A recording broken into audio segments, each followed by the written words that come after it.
part of this edition of How I Made My Millions. Good evening, I'm Tyler Matheson. The people you're about to meet started businesses born out of their personal desires or needs. Filling a market niche wasn't enough for them. They wanted something more meaningful. And in the process, they each built multi-million-dollar companies. Mike Yager thought nothing of traveling to car shows just to be with other people who loved Corvettes. To help pay for his trip, he sold parts and accessories. Down the road, he found wheels of fortune.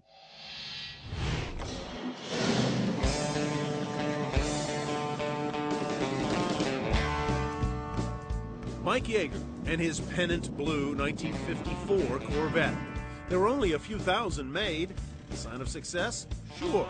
And Mike Yager likes to thank all the people who helped him along the road, every one.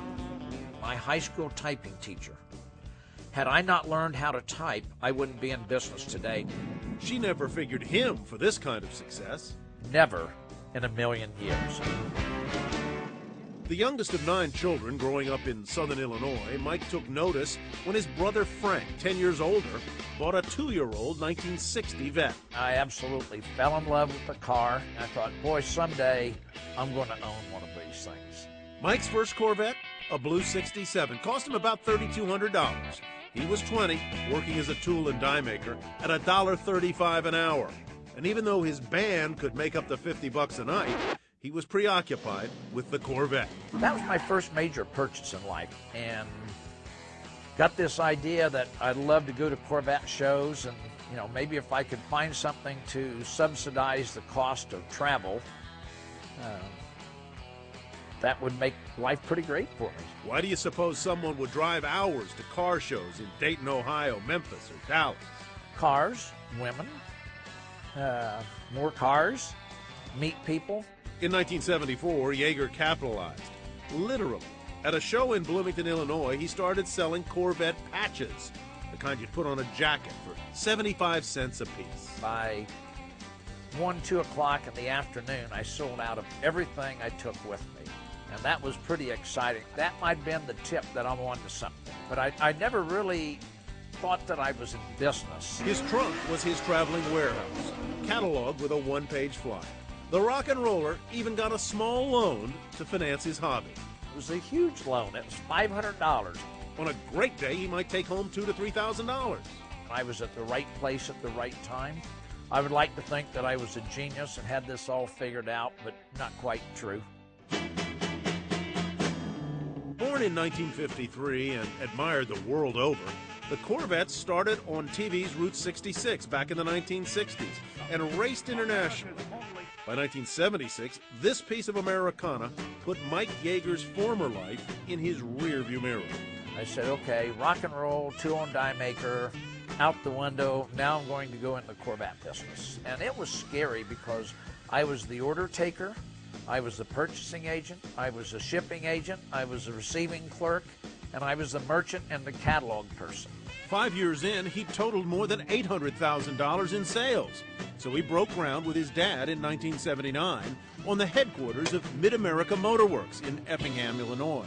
Whether it was a jacket, a patch, an owner's manual, a mug with Corvette on it, they were available at different places. So I put them together into one package, so to speak. Once that started happening, then you would have people say, do you have, can you get? Thanks, call Mid America Motorworks. Today, the catalog with hundreds of pages, offering about 80,000 items, is the core of a multi-headed business generating sales of more than $30 million in its best years. We'll ship over 200,000 orders each year. Yager likes old Volkswagens, too. He's got a couple of the real love bugs. Mid America makes interiors for the Beetle. He's been hosting car shows since 1994. The first one featured about 300 Corvettes. Now, 17,000 cars, 45,000 people. They're all my friends. Yager dreams of building a racetrack for his Corvette-loving friends someday. And why not? He's already got a swimming pool shaped like a Chevy logo and an eye-popping collection of Corvettes at his museum called My Garage. You know, every car has a story. He's paid anywhere from $300 to almost $300,000 for Corvettes. I don't know which one's my favorite Corvette. They all are. I like cars that are unique, not just a Corvette, a spatial Corvette, cars that are stars, if you will. We have styling cars, engineering cars, experimental cars, race cars. This was a show car created for the Detroit Auto Show in 1964 and also the New York World's Fair. This is a piece of jewelry to me. It ran at Le Mans, France in 1972.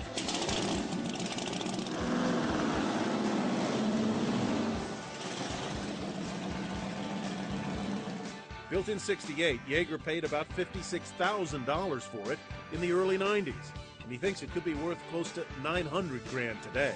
The Le Mans car was a very, very significant car. Kevin McKay restored it for Yager at his shop outside New York City. McKay is just another of those folks Yager met at car shows. Mike started from nothing. He has a passion, he has the will, and he just loves what he does. The XP819 car that we're doing now, it's one of a kind. XP819 is his latest Yager project. It's the first experimental rear-engine Corvette. Damaged on a test track in the 1960s, it'll be unveiled in 2012. This is the last C4 Corvette. The last of the fourth-generation Corvettes rolled off the assembly line in 1996. Everybody in the assembly plant signed it. Yager's two boys were impressed, and now, like their dad, cars are more than a hobby. Both work in the auto business. There's a lot of things that kids can get hooked on. That's my mission in life, to get people excited, passionate about something, so that's why I share my cars.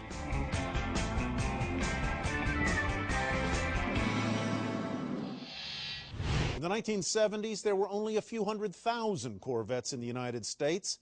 Now, there are about 1.5 million.